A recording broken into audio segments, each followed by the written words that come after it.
नमस्कार रीडर्स, सारांश book blog में आप सबका स्वागत है। आज हम आपको चेतन भगत द्वारा लिखित 2 किताबों के रिव्यू बताने जा रहे हैं।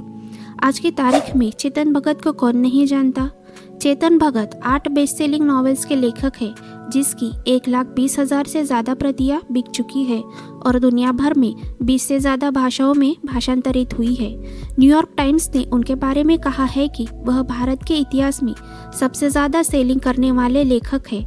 उनकी बहुत सी कहानियों पर फिल्म्स भी बन चुकी है। वह Filmfare award winning screen play लेखक भी है। वह टाइम्स ऑफ इंडिया और दैनिक भास्कर में कॉलम लिखते हैं, जो भारत देश के सबसे ज़्यादा पढ़े जाने वाले अखबारों में से है। इसके साथ ही वह एक मोटिवेशनल स्पीकर भी है। उन्होंने IIT दिल्ली और IIM अहमदाबाद के कॉलेज से पढ़ाई की है। उन्होंने अपने 10 साल का इन्वेस्टमेंट बैंकिंग का जॉब छोड़कर फुल टाइम राइटिंग का जॉब अपनाया है। उनके उपन्यासों के किरदार मुख्यतः युवा वर्ग होते हैं, जो मॉडर्न जीवन शैली जीते हैं, सोशल मीडिया का भरपूर उपयोग करते हैं। जिस साल वह कहानी लिखते हैं, उस साल के कुछ करंट अफेयर्स भी उनकी कहानियों में झलकते हैं।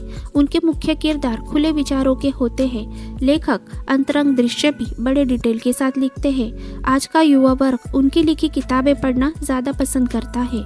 चेतन भगत के बारे में लिखने के लिए बहुत कुछ है, लेकिन वह सब बाकी वीडियो के लिए रखते हैं।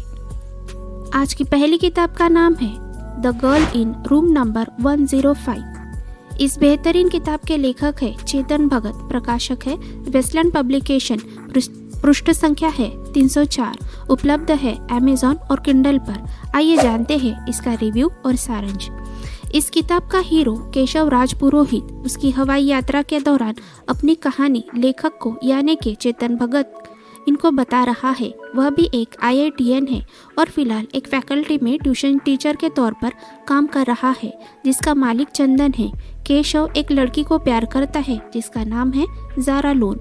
वह कश्मीरी है, पर अभी फिलहाल अपने पिताजी सफ्दर और सौतेली माँ के साथ दिल्ली में रहती है।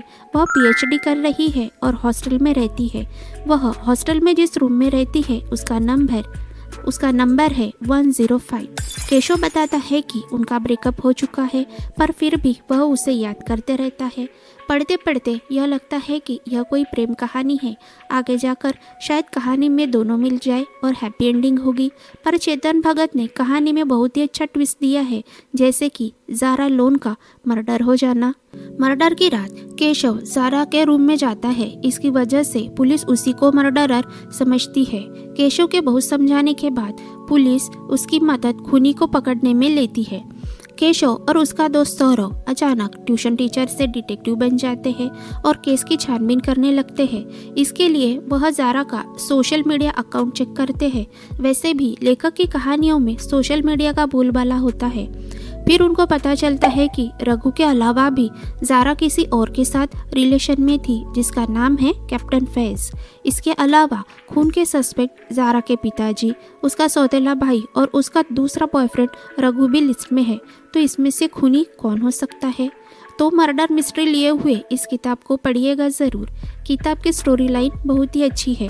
उनकी किताबें आपको एक ही सिटिंग में बुक पढ़ने के लिए मजबूर कर देती है।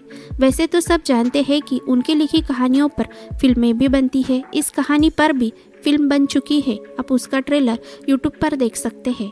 आखिर में केशव और उसका दोस्त सौरव एक डिटेक्टिव एजेंसी खोल लेते हैं। सौरव के बारे में बताते वक्त लेखक ने किताब को थोड़ा कॉमेडी टच भी दिया है, इसलिए कहानी पढ़ते वक्त बोरियत या फिर उदास विचार नहीं आते।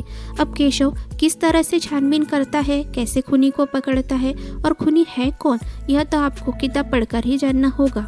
किताब की भाषा टीनेजर्स के लिए नहीं है। वैसे हमें यह किताब अच्छी लगी।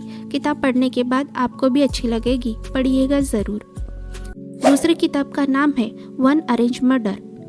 प्रस्तुत किताब के लेखक है चेतन भगत, प्रकाशक है वेस्टर्न पब्लिकेशन, पृष्ठ संख्या है 317, उपलब्ध है अमेज़न पर। प्रस्तुत उपन्यास में रिश्तों का एक अलग ही ताना बाना बुना गया है। उन्होंने यह कहानी बहुत ही अच्छी लिखी है। हमें कहानी बहुत पसंद आई। किताब पढ़ते वक्त आपको लगेगा कि शुरुआत का पढ़कर डायरेक्ट फिर एंड पढ़ लेते हैं ताकि पता चले कि खूनी कौन है। अगर आप ऐसा करते हैं तो कहानी के बीच में उन्होंने जो रहस्य लिखे हैं उससे आप वंचित रह जाओगे। इसलिए किताब शुरुआत से ही आखिर तक पढ़ें ताकि आप कहानी का आनंद उठा सके। वैसे भी लेखक हर एक दृश्य को पूरी डिटेल के साथ लिखते हैं, इसीलिए आपको लग सकता है कि आप कोई फिल्म देख रहे हो। कभी कभी रोजमर्रा के काम करते समय परिस्थितियां उनमें कैसे दुखद व्यंग भर देती है, इसका प्रमाण भी उनकी कहानियों में दिखाई देता है। जैसे मौत के बाद प्रेरणा का खून भरा मुंह घर के न्यूज़ पेपर से ढक दिया जाता है जिस पर लिखा होता है स्वच्छ भारत अभियान। ऐसा पढ़ने के बाद अपने आप ही हम रुक जाते हैं और आगे की कहानी पढ़ने के लिए खुद को तैयार करने लगते हैं। कहानी के दो पात्र पिछले उपन्यास से यहाँ फॉरवर्ड किए गए हैं। उनके नाम हैं केशवराज पुरोहित और सौरव। अब इन दोनों का परिचय हो जाए। यह दोनों IITians है, फिलहाल साइबर सेफ में कार्यरत है और दोनों की जेड नाम की डिटेक्टिव एजेंसी है जिसमें उन्हें हर बार कुछ छोटे मोटे केस सुलझाने के लिए फोन आते रहते हैं। उन्होंने ज़ारा लोन मर्डर केस सुलझाया है जो कि केशव की एक्स थी। इसकी पूरी कहानी चेतन भगत द्वारा लिखित the girl in room number 105 इस उपन्यास में मिल जाएगी। सौरव खाने का शौकीन है, मोटा है और कंप्यूटर से जानकारी निकालने में माहिर है। पिछली बार केशव की गर्लफ्रेंड का मर्डर होता है तो इस बार सौरव की मंगेतर का। जाहिर है इसका इल्जाम सौरव पर लगता है क्योंकि सौरव प्रेरणा के मंगेतर है और पिछली रात वह उससे मिलने छत पर जाता है और प्रेरणा छत से गिरकर ही मरती है। प्रेरणा के पिता ज्यादा खोजबीन किए बगैर केस बंद करवाना चाहते हैं, इसीलिए शक के घेरे में आ जाते हैं। प्रेरणा के परिवार में माता पिता, बुआ, चाचा, सियाटल वाले बुआ की बेटी अंजलि और दादी है, साथ ही घर की नौकरानी और ड्राइवर है। प्रेरणा का एक्स बॉयफ्रेंड और प्रेरणा की बिजनेस पार्टनर नम्रता भी शक के घेरे में है।